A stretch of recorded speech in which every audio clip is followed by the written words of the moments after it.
And now 7 on your side getting action after finding graves in a state-run cemetery, flooding, dealing with sinkholes covered only in mud, months after burials. Maryland's Secretary of Veterans Affairs promised swift action to I-Team investigator Josie Sturman. Well, she's got the pictures that show why it's needed.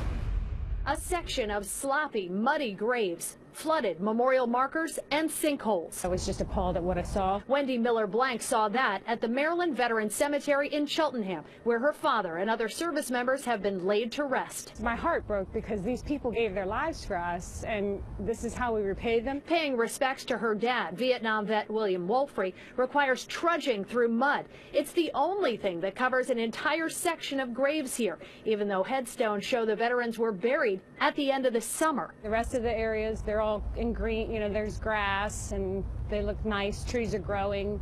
This area looks awful. Cemetery staff tell me there is mud here because if the burials are late in the season, the grass seed just won't germinate. Yet people buried in this row just a few days earlier already have grass on their sites. Cemetery workers today adding dirt to a grave, something one staffer tells us they do often in this section to deal with flooding and sinkholes. Maryland's Secretary of Veterans Affairs tells the 7 on Your Side I-Team this situation is not the norm. He wants to evaluate whether there's a problem with this section of land.